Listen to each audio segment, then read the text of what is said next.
Welcome back to Restaurant Review. I'm your host, Bob Bockelman, and we're in the throes of summer, mid-August in New Orleans, and we welcome you back every Saturday at 3 p.m. on Channel 77. And for those who haven't seen us, our focus is particularly on new restaurants and emerging musical artists, and both of those are not going to be missed today. You've got a restaurant that's open maybe 1 or 2 weeks, folks, not months, so 1 or 2 weeks, are really early on, and we've got a great young musical guest. For those who want to send us any comments or suggestions for either attending or like to give us recommendations of places or people they'd like to hear, don't forget our website, restrevue.com, restrevue.com, and don't forget our new radio show on Tuesday mornings, WSMB 1350 AM, where we're on New Orleans Living Magazine from 7:35 to 8, where we talk about some of the chefs that we have on. In fact, we'll be talking about this restaurant and some other restaurant chefs in the community. So take a listen if you're up that early. Meanwhile, we're going to take our stroll to the back of the studio and meet our musical guest for today.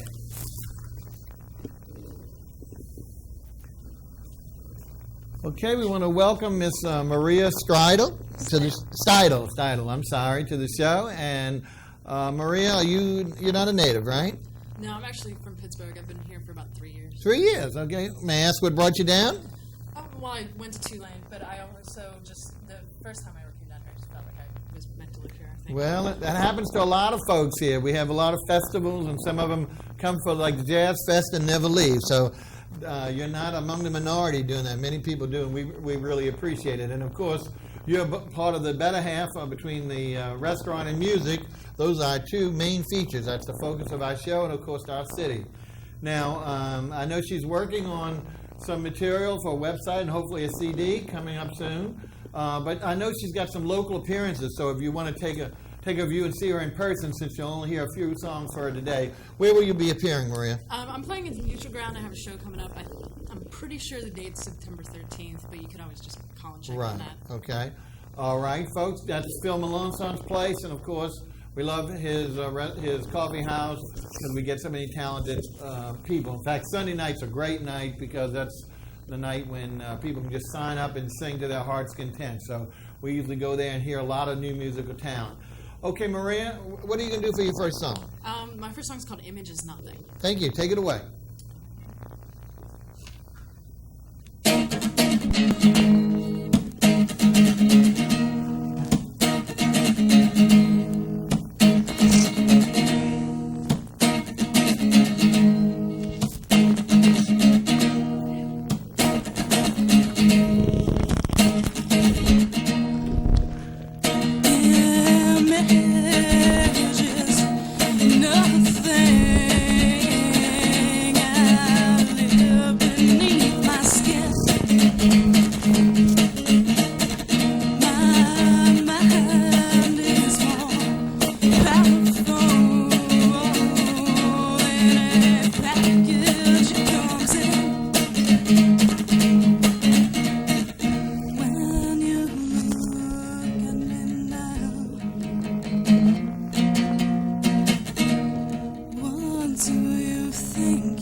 I've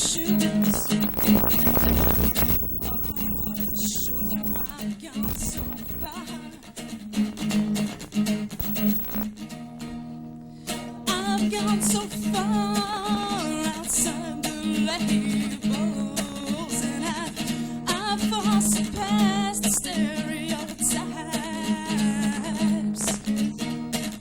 I've gone beyond basic expectations, and to tell you the truth, I don't even have a mirror in my room.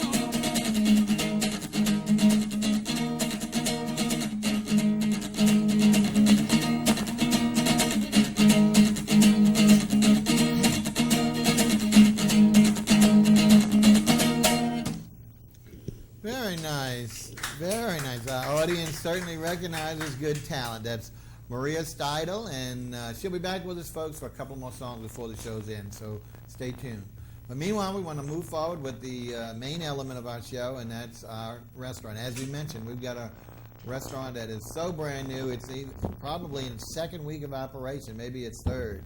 So that's brand new for you. And we're talking about SEIDL, and it's on North Carrollton, right off of what we call our mid-city area, right off of Canal Street, and what's in an area that many new restaurants opening up. And the reason why is in less than 2 months, we'll be having a new streetcar line. The Canal Street will actually have a curve that goes down North Carrollton all the way to City Park. So this is really going to pump vitality in this area, and we've got a lot of restaurants waiting, not only for our tourists, but our locals there. So it's going to be a great, great revitalization of that area. And we want to welcome to the show the executive chef and owner of SEIDL, Mr. Andy Martinez. Thank you for coming on. Welcome. Great, Keep great. having me. Now, tell us a little bit about your background, Andy, and why you decided to open the restaurant. Well, I've worked a full circuit of restaurants in town. I've been cooking since '88, and I went to Delgado. Okay. I worked at Chez Daniel, La Provence, Les Jardins, Chez Daniel. Did I say that already? Vizards, Martinique. I worked the whole circuit. I worked for a few French guys. Worked at some very famous restaurants in our city, so it's really giving you some good background. And how did you come up with the idea for this restaurant? Well, I've been, every time I get a chance, I look at the paper, ask around, trying to find any type of small restaurant, a 40-seat restaurant, just what I wanted. Okay.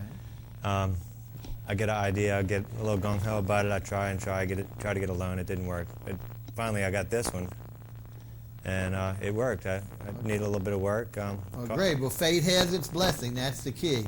Now, I know, as you mentioned, it seats 40. It's a cute little place. You'll see some pictures behind us. It has 2 dining rooms that are really attractive. You're looking at the upstairs dining room with a great fireplace. Kind of a nautical theme with regard to SEIDL. Some great pictures of tortoises and all kinds of stuff that you'd find out on the sea or on the beach nearby. Now, they are open for lunch Monday through Friday, and they're open for dinner Tuesday through Saturday night. So they're closed on dark all day Sunday, and dark on Monday nights. So remember that as we talk about it. But I think it's a great new addition to the Mid-City area, and going to see some really New Orleans traditional food done with some variations with some of his experience. So without further ado, we're going to go ahead and hopefully get our pictures up and start with our appetizers. And our first appetizer, folks, this was a great dish. One of my favorite dishes is clemenceau, and this is an oyster clemenceau appetizer. I've had it as shrimp, I've had it in beef, but this is truly a neat dish, and I've never had it as an appetizer. But Chef, why don't you tell us what goes into your oysters clemenceau? Well, it's the sauce is mushrooms, garlic, peas, and a white wine, a little demi, a little butter, and it's just pommes frites, shoestring potatoes, and some fried oysters, and it's just a really nice match. It really is, folks. It's a great combination. As you noticed in the dish, you had lightly fried, flash fried oysters, beautiful pommes frites. That's what that long variegated, which gives it a little bit of crunch. Of course, a wonderful taste of the wine, and the green peas, which is some of my favorites. So this is a really neat New Orleans tradition, given a little variety with regard to the oysters and done on an appetizer basis. It could really be an entree for someone, I tell you, because it's excellent. But now another appetizer he has is a mushroom cap that he stuffs, and that's been traditional, but he does it a little differently. Here you're seeing in front of you. Tell us what's stuffed inside your mushrooms. Well, it's real simple. It's chopped mushrooms and Creole mirepoix, onions, peppers, celery, and What type of mushrooms are you using? it's just a regular button mushroom. Big button caps, okay. Bake off the button caps to get a little intense mushroom flavor, so it's not juicy. And it's baby spinach, just to keep it nice and fresh. And Served over hit it some with some herbs, and I just put some herbs on a plate some baby lettuce on a plate for Anchor. field greens and some beautiful, so great coloration. So that's another variety that I think you would enjoy, folks.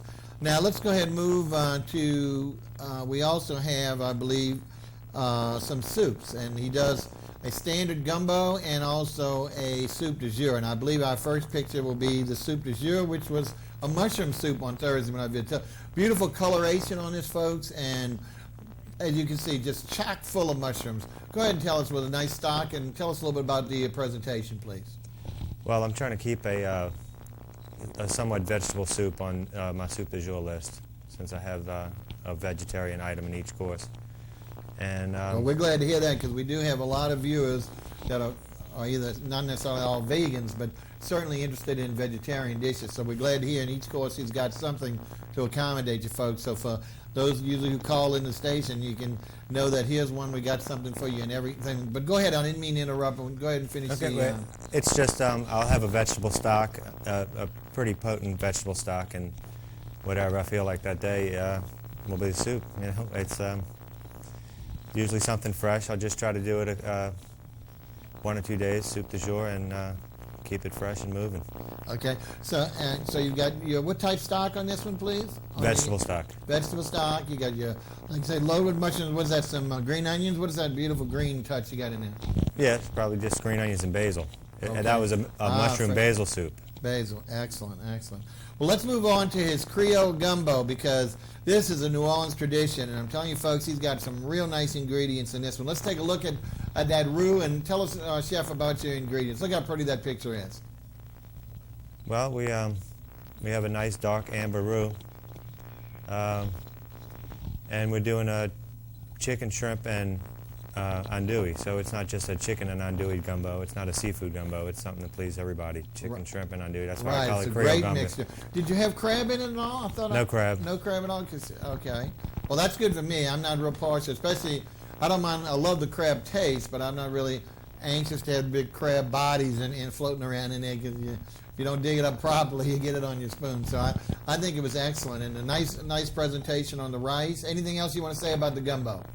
No, we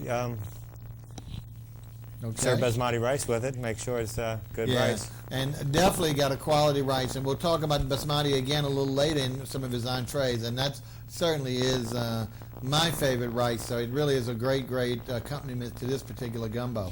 All right, now he's got a list of, and what we're doing, folks, we're reading or talking about the lunch dishes, and we will highlight some of the things, and mainly in the entrees is where there's going to be changes from the dinner. There'll be some things that are served at lunch as well as dinner, but there'll also be some entrees that are not available at the mealtime, at dinner time, that are available strictly at lunch. But let's go ahead. Now, salads, he's got about 6 or 7 salads, and most of these folks are entree salads, not little house salad or dinner salad. So what we're going to do, we have a picture for one, but before we move on, we're going to talk about a couple of the others as well.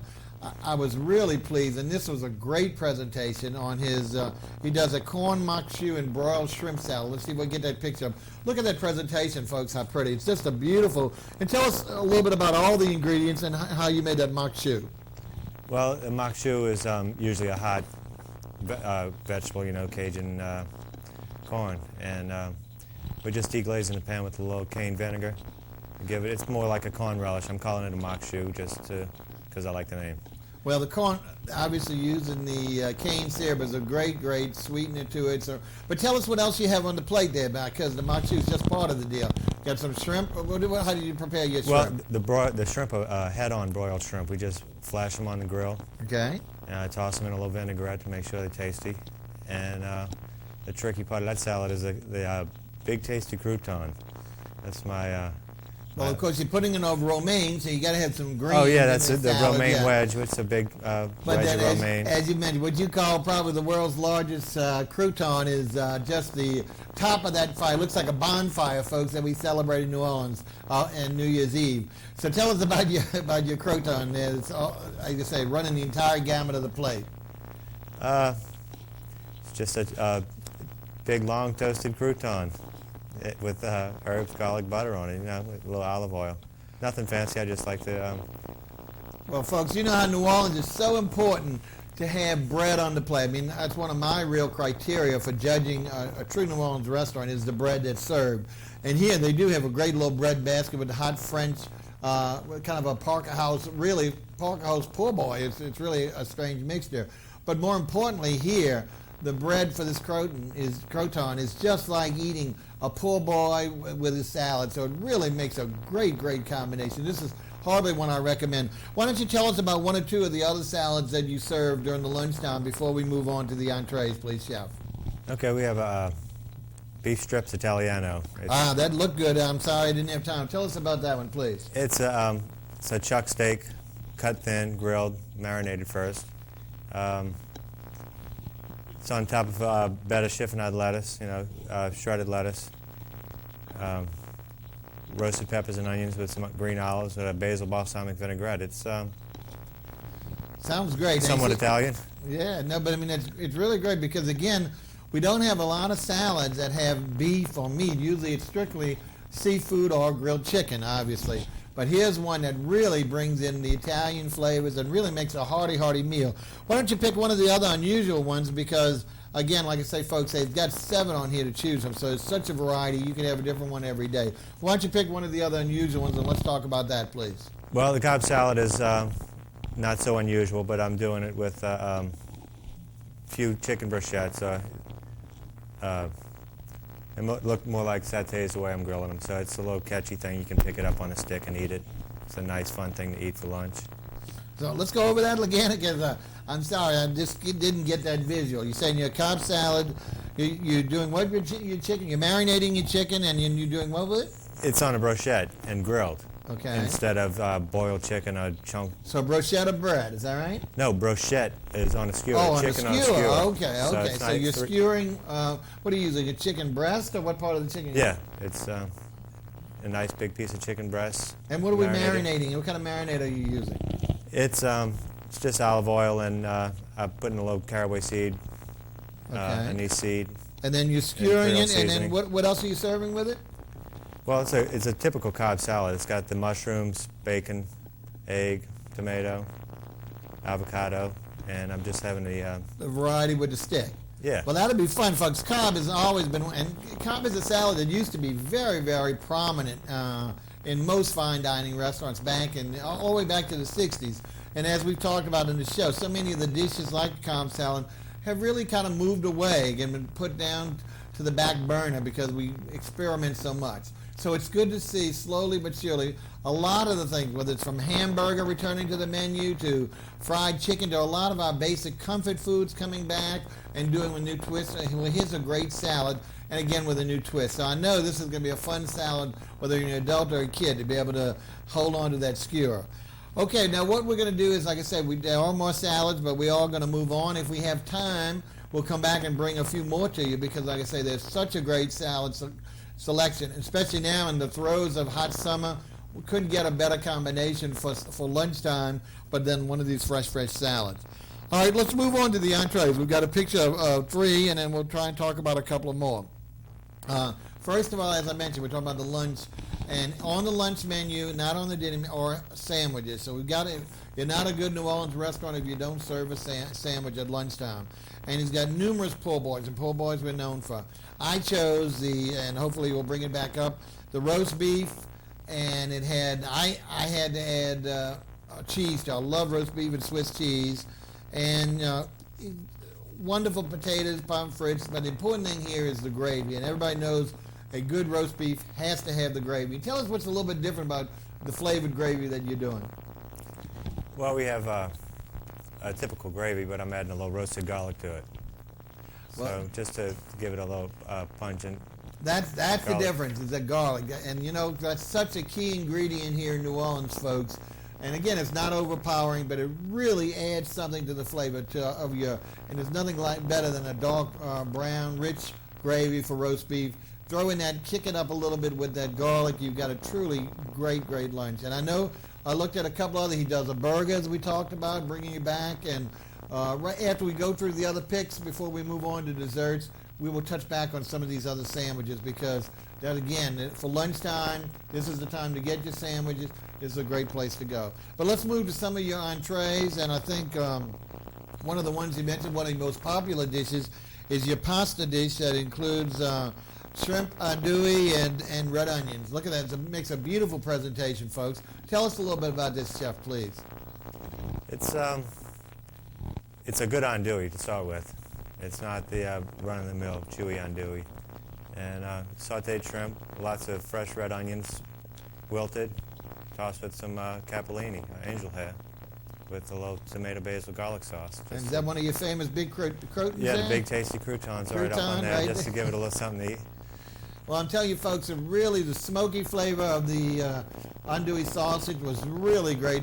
Beautiful color, that aroma as it came out into the dining room really set the tone. And again, but still very, very light, not any heavy sauce. So it's really a great dish now for the summer, even though it's pasta, and he is choosing capellini, the lighter pasta, so it's not something that gets so full. It's certainly a hearty dish, but at the same time, very light, very airy. And is this also available in the evening? No, that's going to be one thing that's not on the dinner menu. I'm going to have... No problem. Well, folks, that'll lure you more to stay and come for lunch. So if you don't want a sandwich, then here's the platter dish for you to try.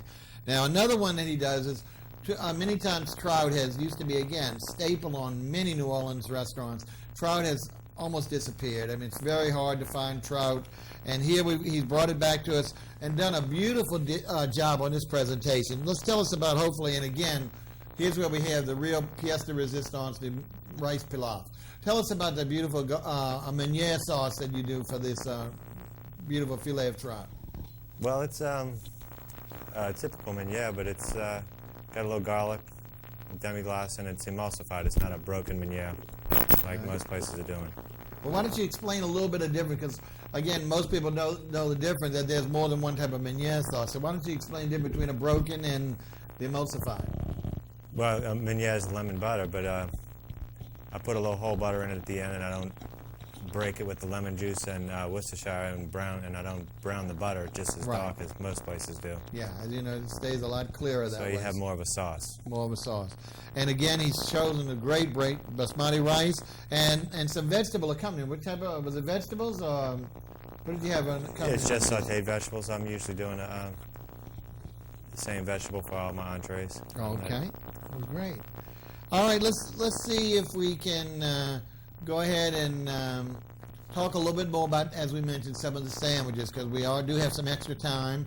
And I want to first, I know I didn't get a chance to try this, but I saw this at one of my neighboring diners' table, and that was your burger. Return to the burger, folks. I told you that years ago there was nothing better than getting a burger at a restaurant. And then it became fast food junk, as far as I'm concerned. And all the restaurants frowned upon it because now it became the fast food phase that we have. Slowly but surely, burgers and good burgers are coming back to the menu table in restaurants. Tell us about your burger, because it really looked tasty when I saw it on my neighbor diner.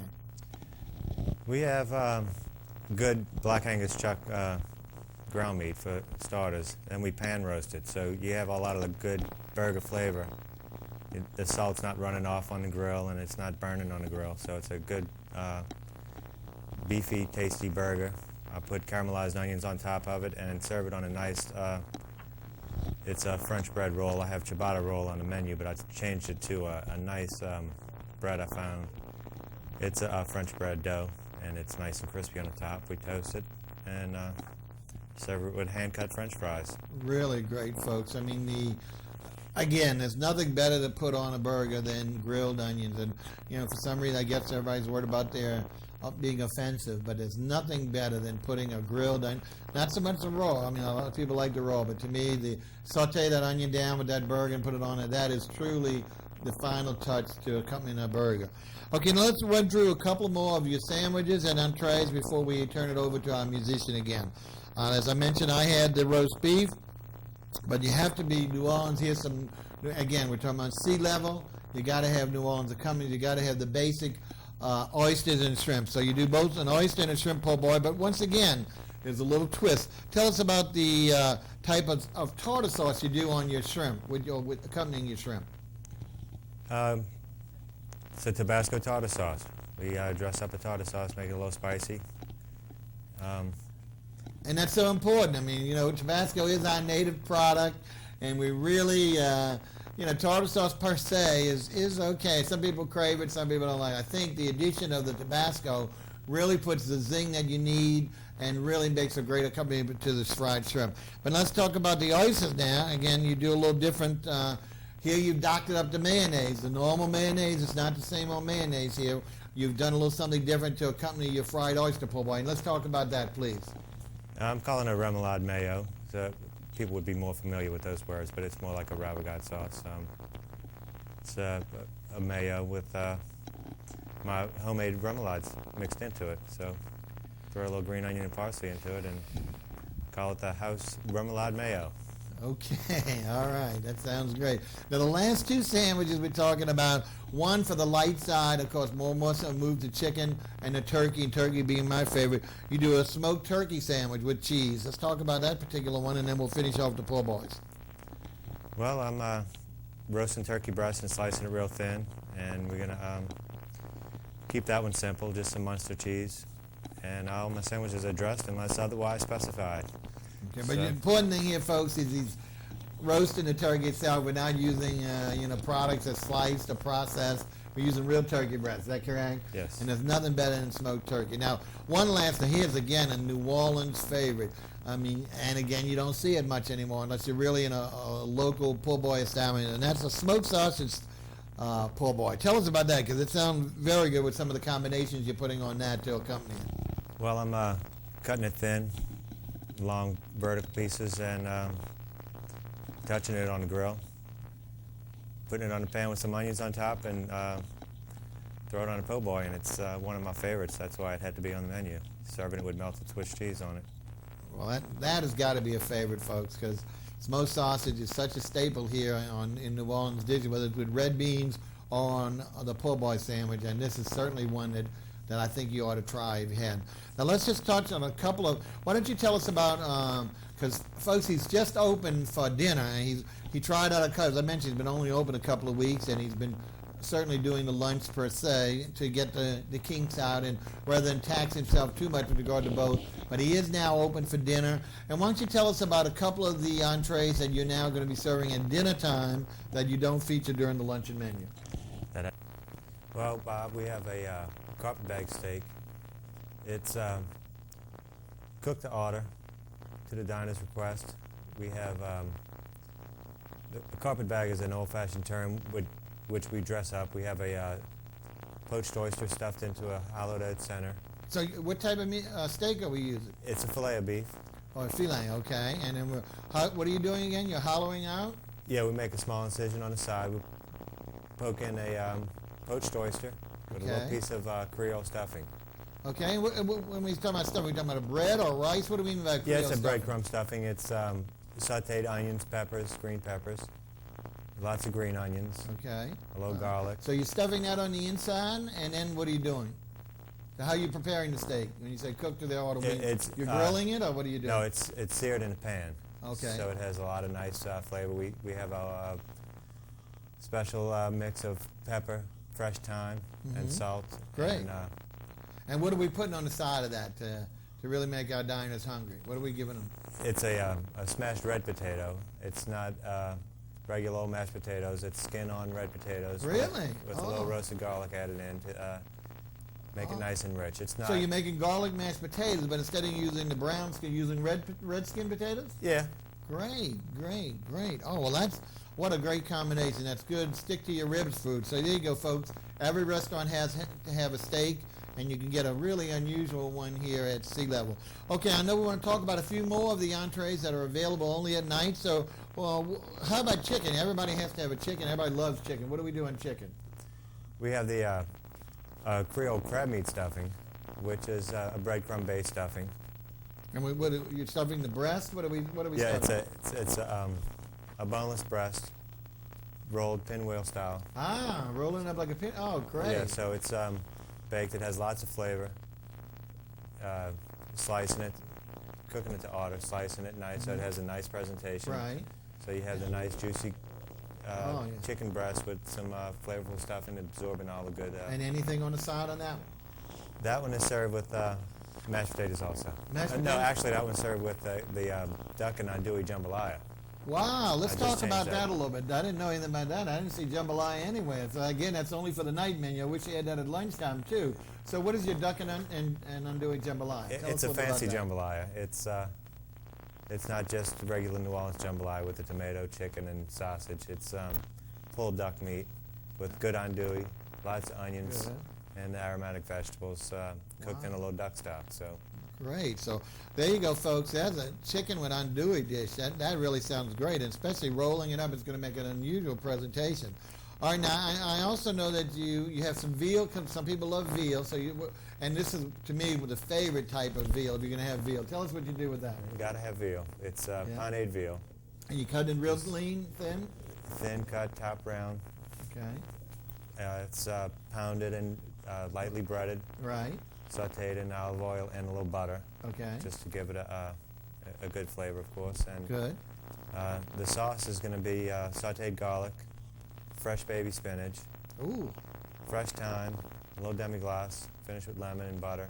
Wow, that sounds nice. So the spinach actually lets off some juice and adds to the sauce. Well, I could eat paneed veal just dry, but that really helps it. That sounds like a great accompaniment.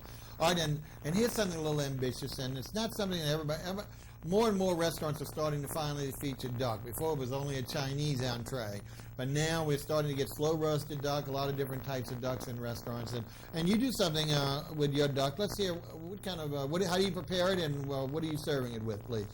Well, it's a seared duck breast. Okay. Skin on. Skin Giving is nice skin and on? Okay, scored. great. The That'll skin give it is a crisp. scored and crispy. Yeah. We're making pepper jelly at the restaurant. Oh, homemade. All right. Homemade Great. pepper jelly. We have a batch of it. Make a nice sauce with reduced duck glass, and serve with a sweet potato hash. Gee, now that sounds great. That's an unusual. Tell us a little bit about how you're making sweet potato. Obviously, you're using sweet potatoes, but what's causing sweet potato hash? That sounds like a great combo. Well, the sweet potatoes grated, Uh-huh. little flour, eggs added into it, green onions, a touch of sugar just to give it that extra crisp on the outside, and we're pan frying it in Okay. vegetable oil, keep it nice and fresh.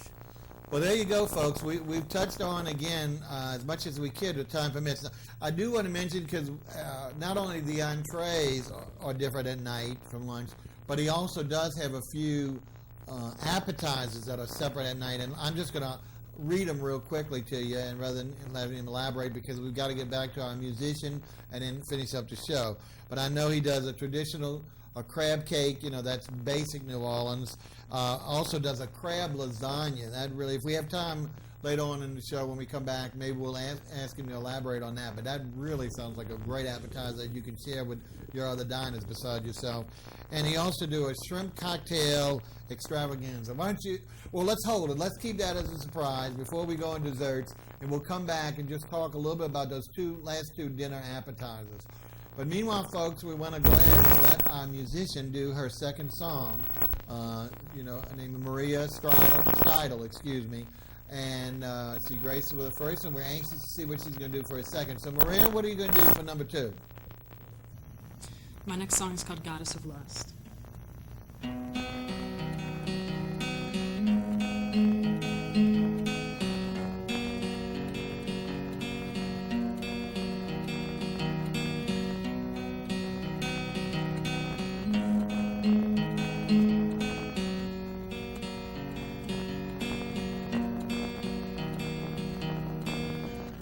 You always were a goddess of lust, and you could make me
was more exquisite every time you saw me, and my love increasingly dangerous.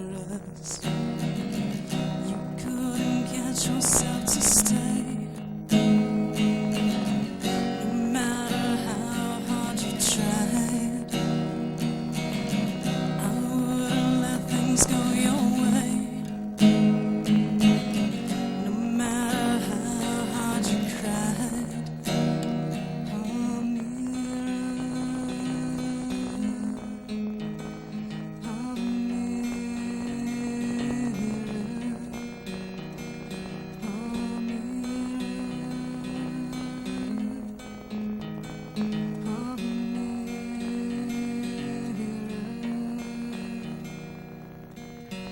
I think you always were the one. I think you'll always be the one. I think I'll always cling to dreams, but they always lead me on. I think you always were the one. Think you'll always be the one. I think I'll always feel this pain, but there's always hope for change.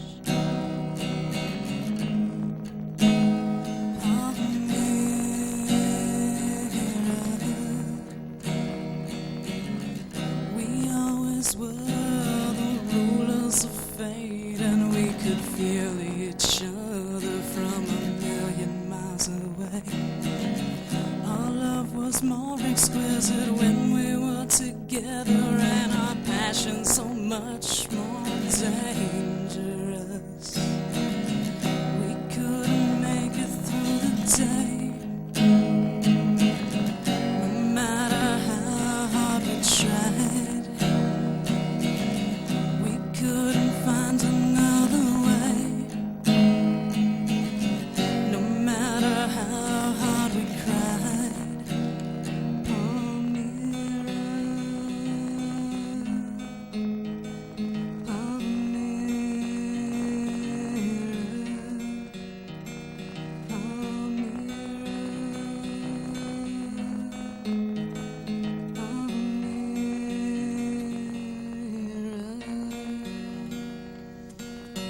I think you always were the one. Think you'll always be the one. I think I'll always cling to dreams, but they always lead me on. I think you always were the one. Think you'll always be the one. I think I'll always feel this pain, but I'll always hope for change.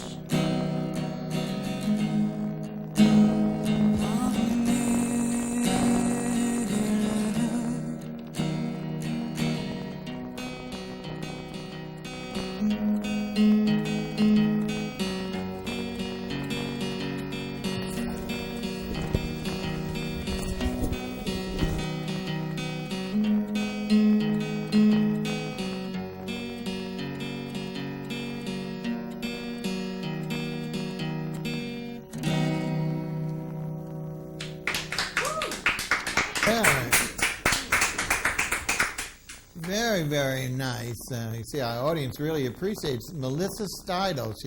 She really presents and paints some vivid images, so we're really glad to have her here, and she'll finish out the show in a minute, so stick with us. Again, today we're talking to Chef Andy Martinez, who's opened a great new restaurant in our mid-city called SEIDL on North Carrollton, right off the canal. And what's so great about it now, within a couple of months, you'll be able to take our new Carrollton streetcar line, stop right at his restaurant and get on and go down to see the museum or anywhere else back on Canal Street. So he's brought a new tradition and part of the whole revitalization project of North Carrollton from Canal all the way to City Park Avenue. So we're anxious for you to try him. As we mentioned, he's only been open a few weeks. Been talking about our lunch menu and showing the differences in the dinner menu. We do want to mention that he is closed dark on Sunday, also dark on Monday night. So you can go catch him for lunch Monday through Friday, and then also for dinner Tuesday through Saturday night. We've been going over most of the menu. We left you all just as we were finishing up. We had finished up the dinner entrees, but we wanted to highlight, we ran through just naming, but two of the dinner appetizers that are different in the day really require a little bit more explanation, and then we'll hit our desserts and finish on out with Chef. But we want to go ahead, Chef, if you don't mind, let's backtrack just a minute. Two of the appetizers that really caught my attention. The first one was the crab lasagna. Can you tell us how that is really unusual? We've heard of vegetarian lasagna, a true traditional meat lasagna, but this sounds really excellent. And what type of are we using? A creamy sauce, white sauce, red? Tell us a little bit more detail about your crab lasagna, because it sounds like a great appetite. In fact, it sounds like a meal. Well, it's a lasagna cooked a la minute. The pasta sheets, crab meat's cooked in a garlic sherry cream sauce. Okay, wow. And it's an embellished crab meat au gratin. So I'm putting all these ingredients together, putting a little cheese on top, my little cream sauce, a little green onion, and putting it in the salamander for a little bit just to get a nice little brown touch on top. And Wow, that sounds serve it in a excellent. gratin dish. Really sounds good. Now, the one that really probably needs the most explanation is this one called the Shrimp Cocktail Extravaganza. Now, you know, shrimp cocktail has long been a favorite, especially a Friday dish before you start your seafood entrees. Of course, these seafood you can get any day of the week. But here, Shrimp Cocktail Extravaganza. Tell us what really put in that word extravaganza, please. Well, I got these neat little glasses I found. They hold crushed ice. It's pretty much an old-fashioned thing, but it holds crushed ice. You have a tulip full of a good cocktail sauce, an extravagant cocktail sauce. Well, you making the sauce at home? Well, where it's an embellished, made with ketchup in Worcestershire, I have to let you know, and horseradish, just like everyone does, but I'm doctoring it up a little bit with some fresh roasted tomatoes and Whoa. red peppers. Oh, that So sounds. it's a tasty cocktail sauce, and then it's served in this cup with the chilled. The cocktail sauce is on the ice, so it's nice and cold. Then I'm going to garnish it with a lemon, lime, a sprig of celery, a pickled okra, Wow. and try to make it extravagant. It sure sounds it. I mean, obviously, you're going back to the roots. 2-minute shrimp cocktail today is just served in a glass. The shrimp have been chilled, there's no doubt. But the true way with shrimp cocktails should be over ice. And so if you're bringing it to the table on ice, you know you're bringing it to perfect temperature. And adding those other ingredients to it almost sounds like a drink marinade, almost like a Bloody Mary or something like that. So I think it really will be a great, truly an extravagant appetizer, something you want to impress yourself and or your other diners. Okay, Chef, now we do need to move on, and of course the last part of the menu is your desserts, and we don't want to do them injustice by not giving some time. I was only able to try one in my couple of visits to the restaurant, and that was your chocolate mousse. Again, I know you had a young gentleman, James, who's I think his name was helping you in some of the pastry preparations, and this was truly a beautiful. And I think we have one more picture. So there we go. Let's talk about this. This was really a very, and I was expecting a light chocolate mousse, and au contraire, we found out we've got a deep, rich chocolate. So it's really for a chocolate lover's delight. Tell us a little bit more about how that chocolate mousse is presented while the picture comes back up. Well, it's served in a chocolate tuile, which we twist to make it a. Now, what is a nice- tuile? A tuile is the French word for tile. So it's just a flat cookie, and Okay. then while it's still hot, you roll it up and make a nice little cylinder. Okay. And we're filling that with the chocolate mousse just to give it a little texture and height on the plate. And what's some all the fresh- side accompaniments we got with it? fresh whipped cream, macerated raspberries.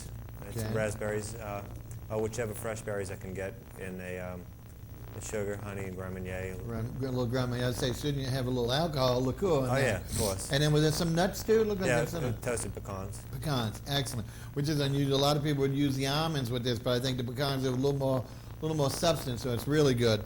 Now, another two I didn't try, but I know you want to talk about is he does a lot of traditional dishes, again, as we talked about throughout the whole meal, really. But now he's taking the creme caramel and putting a little orange flavor to it. Tell us how you're doing this to put a little twist on that. Well, we're putting a little shaved candied orange zest in the custard, and then we're putting reduced orange juice in the caramel.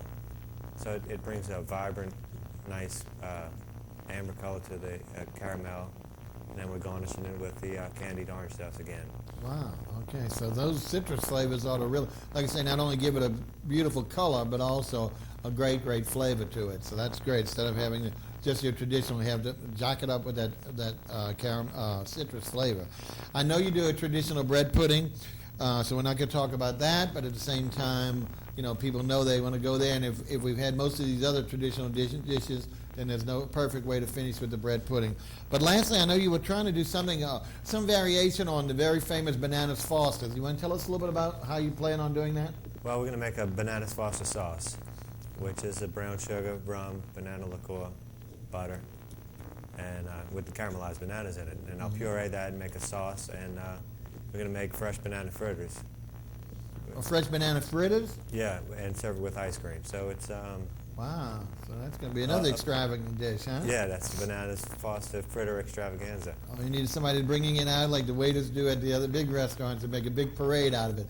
Well, folks, the only thing we talk about is beverages, and right now, being so new, Chef hasn't gotten his liquor license, but he is doing a courtesy with regard to, and of course he has a full line of non-alcoholic beverages, great teas, stuff like that for lunch and dinner. But tell your diners so they won't shy away, because wine is so important, what you're allowing them to do, until your time that you ready to have your full bar established. Well, my bar is coming real soon. I should have it, if I don't have it that night I open for dinner, I'll have it soon after. We can bring your own bottle. I'm not going to charge you a corkage fee, just, right. Since it's only for a week, just as a courtesy, like you say. So no corkage fee, bring your own bottle. Okay. And, feel free. May I ask you one last thing, since you are starting with your beverages this week? What type of, do you have any idea, I don't know if you're choosing the wines and all, what type of wine flower do you have a philosophy? Are you just taking from beginning to end? Are you, some restaurants want to have something you can't find into the grocery store, some want just the moderately priced. Do you have any type of philosophy about the wines that you want to do? We're still working on that, but we'll have some inexpensive wines. I'm not trying to have the big $60 selection of wines just for your dinner, and it goes up from there. But I'll have bottles that I can sell for Well, all moderate prices. all then. moderate prices. Okay, well, great. So he's not, again, and that meets with the condition of this restaurant. Remember, the Mid-City area, folks, is certainly not known for its fine dining, and even though now, with the new additions of several like Chateaubriand and some of the other restaurants, we're certainly bringing it upscale. So SEIDL will help also to do that, so there's no reason why you can't find a good bottle of wine. So the important thing is, in the interim, bring your own bottle, but check with him before you come, because if he's already gotten his license, then obviously he's going to have stuff to please you, and that way you can find something that will accompany his meal very well. Now, is there anything else about the restaurant that you want to tell us before we close out for the day? We'll be open full swing in this fall. We should have a really good season this fall. The streetcar construction will be finished. The crew is going to repave Carrollton Street after it's all over, so everybody's got to come out and see the new streetcar line just to look at it. If you don't ride the streetcar, come and see the lights. And it's going to be very... Right. And what's good about it, folks, in New Orleans right now, we're so used to the inconvenience. I mean, it's all for the better. There's so much construction going on our streets. Long overdue, we all admit. But at the same time, no matter where we go, we're faced with some type of construction work. The important thing here is we're talking about before the end of the year, that thing will totally be complete. Same thing for parking.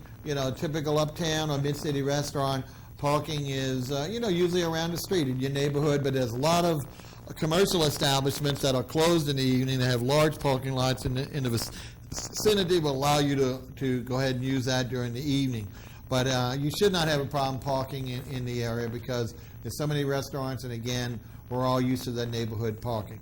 So once again, we want to thank our chef. We've had Andy Martinez, who's been gracious enough to come to us with the brand new opening of his restaurant, only a few weeks old, called SEIDL, First 100 block of North Carrollton. Once again, right off of Canal Street, right on the Canal Street car line, and the new Carrollton Street car line coming. Again, for the day hours of operation, they are closed dark on Sunday, dark on Monday night, but available to you for lunch Monday through Friday, and then also available for dinner from Tuesday through Saturday. We see that he's got a great twist on New Orleans traditions. All of his background is being played with regard to bringing in new variations on well-played themes, and these are things that all of us really want and look for and encourage in our restaurants. So these are dishes that we've grown up with, but he's doing something a little different for us, and that's the key. We want you to come back to us, of course, next Saturday at 3 p.m., 4 p.m. We've got some great new restaurants coming down the pipe. We're hoping to have a brand new diner. As you know, we've had some features on diners, and there's a great new one being featured in our downtown area called Huey's 24/7, and that's a first venture being an all-night diner. We had some before that would open late, and they've met their demise over the years. This one is great. Not only is it a retro based on Huey Long's life, the food is superb, great service, and we're hoping that the chef and owner will be on fairly soon. We also have a couple of new ones that are coming down the pipe that are ready to open, and we'll be bringing them to you. So don't forget our website, restrevue.com. Give us any comments you'd like, or come on the show and listen to us on Tuesday mornings on WSMB 1350 from 7:35 to 8 o'clock. Now we're going to go ahead and let our musical talent, Miss Maria SEIDL, take us out with the final song, and we'll see you next Saturday at 3 p.m. here on Channel 77. Maria, what are you going to close with, please? My last song is going to be, it's called You Should Know.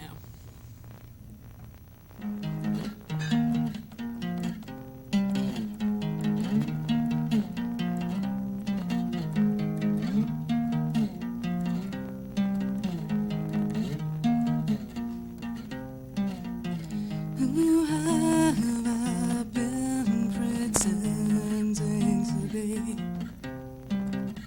Probably just a happier version of me. A me that won't tell you what's really wrong, even though I finally stopped denying it.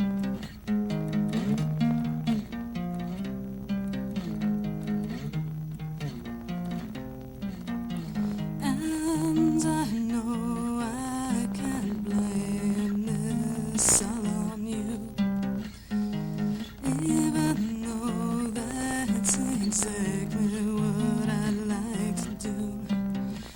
I feel that this couldn't all be my fault, so I'd like to think it's yours.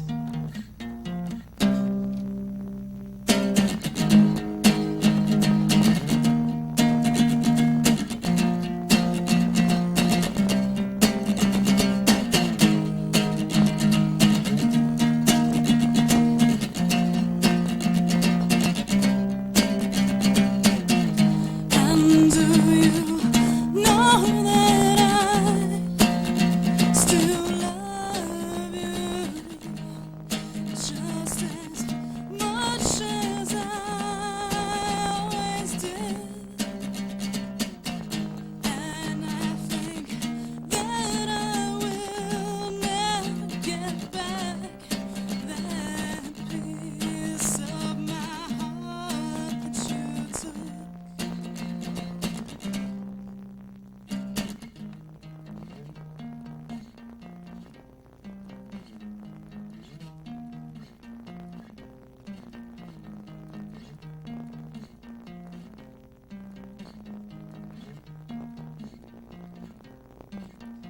Such indescribable pain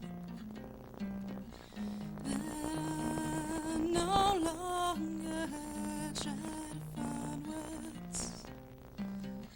It's easier not to say anything than to try and make you understand.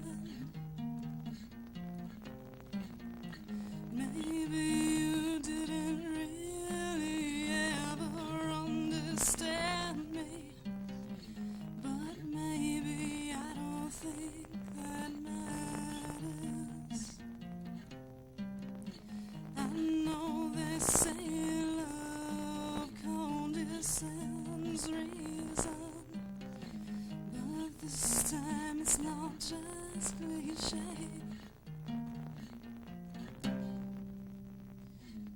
I wonder what reason I have to wake up if I will never wake up next to you. Because what do I have to live for really if it isn't to be with you? And you should know that I will always love you just as much as I always did. And you should know that I wish you still wanted that piece of my heart that you took. Because to tell you the truth, it was never a piece you took.